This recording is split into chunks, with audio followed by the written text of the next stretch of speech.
समस्त छात्र छात्राओं का हमारी तरफ से अभिवादन। जनता इंटर कॉलेज लालपुर बरेली जलालपुर सीतापुर की तरफ से ऑनलाइन क्लासेस प्रारंभ हो चुकी हैं, जिसमें हम सभी को ग्रुप से अटैच होकर के ऑनलाइन शिक्षण प्राप्त करना है। और जिन विद्यार्थियों को अभी इसके बारे में जानकारी नहीं है, अपने पास पड़ोस में उनसे जिनके पास साधन संसाधन मौजूद हैं या दूसरे के सहयोग के द्वारा नंबर लिंक कर ग्रुप से अटैच हो जाएं और ऑनलाइन पढ़ाई जारी कर सकें। तो आज मैं कक्षा 12 के विषय संस्कृत के पाठ्यक्रम के बारे में चर्चा करूंगा और आप सभी लोग इसके बारे में जानकारी प्राप्त करेंगे।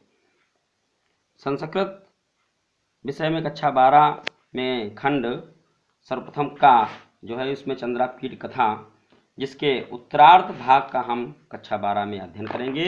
इसके पूर्वार्ध भाग का हमने कक्षा 11 में अध्ययन किया था। उसी के आगे से इसकी कहानी प्रारंभ होती है तथा इसमें गद्यांशों का संदर्भ सहित हिंदी अनुवाद एवं गद्यांश के आधार पर प्रश्नोत्तर, सूक्तिपरक भावात्मक वाक्यों के संदर्भ सहित हिंदी व्याख्या, इसके पात्रों का चरित्र चित्रण इत्यादि जानेंगे। इसकी कथा का सारांश और महाकवि बाणभट्ट का जीवन परिचय इत्यादि इसमें सीखेंगे। खंड खा पद्य, जिसमें रघुवंश महाकाव्यम की कथा का वर्णन किया गया है।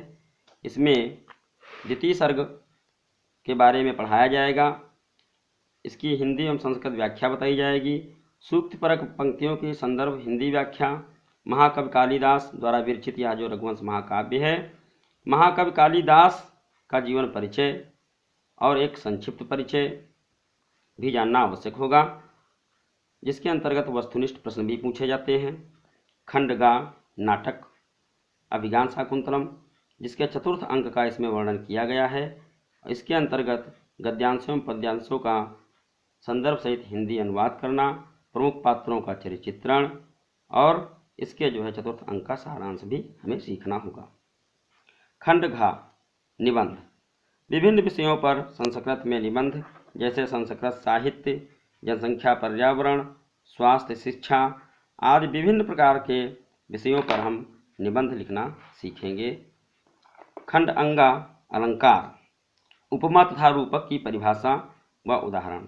दो ही अलंकार कक्षा 12 में पूछे जाते हैं, उपमा तथा रूपक। इसकी संस्कृत में परिभाषा तथा संस्कृत में उदाहरण लिखने को आता है, जिसको हम कंठस्थ करेंगे। खंड चा व्याकरण, बहुत ही अनिवार्य खंड। इसके अंतर्गत अनुवाद, कारक तथा विभक्ति, समास, संधि, शब्द रूप, धातु रूप, प्रत्यय, वाच्य परिवर्तन आदि सिखलाया जाएगा। तो हमने इस प्रकार से पाठ्यक्रम के बारे में जाना, क्योंकि जब तक हमें विषय वस्तु का पता नहीं होता है, पाठ्यक्रम के बारे में पता नहीं होता है, तब तक हमारी समुचित रूप से तैयारी नहीं हो पाती है। इसलिए आज हमने पाठ्यक्रम के बारे में जाना। और चलो थोड़ी सी चर्चा व्याकरण में आज हम सभी करते हैं।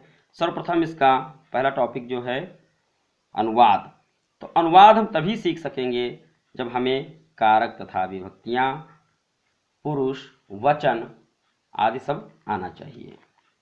तो थोड़ी सी चर्चा हम लोग आज कारक तथा विभक्ति पर करते हैं, जिसको हम घर पर जो है बार बार अध्ययन करके सीखेंगे और इसका जो है अभ्यास करके इन्हें याद करेंगे।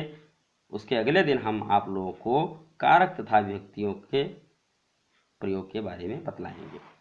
कारक तथा विभक्तियाँ, कारक के चिन्ह होते हैं, वो भी विभक्तियों के अंतर्गत होते हैं। तो विभक्तियाँ हमारी 7 होती हैं। कितनी होती हैं? 7। प्रथमा विभक्ति, द्वितीया विभक्ति, तृतीया विभक्ति, चतुर्थी विभक्ति, पंचमी, षष्ठी, सप्तमी। अब इन कारकों के जो है चिन्ह, विभक्तियों के कारक होते हैं, फिर कारकों के चिन्ह होते हैं।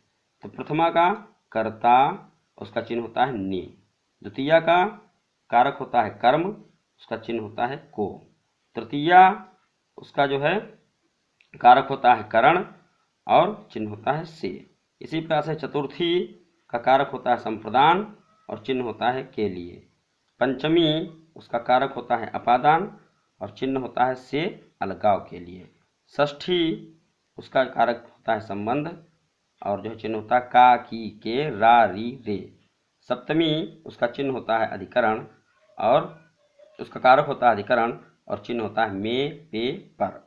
और संबोधन जिसका प्रथमा की भांति ही जो है उसके रूप चलते हैं, किंतु इसमें विषमय सूचक शब्द होते हैं, तो जैसे हे, भो, अरे।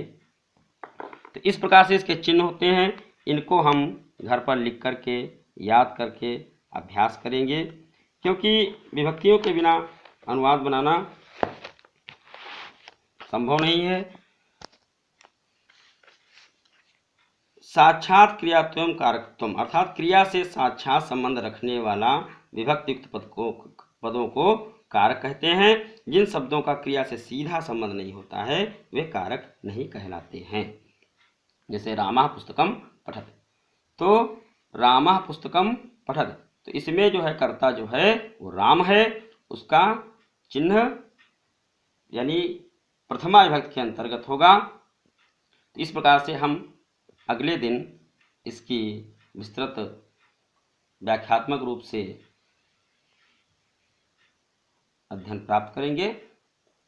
और आज बस इतना ही। जय हिंद, जय भारत।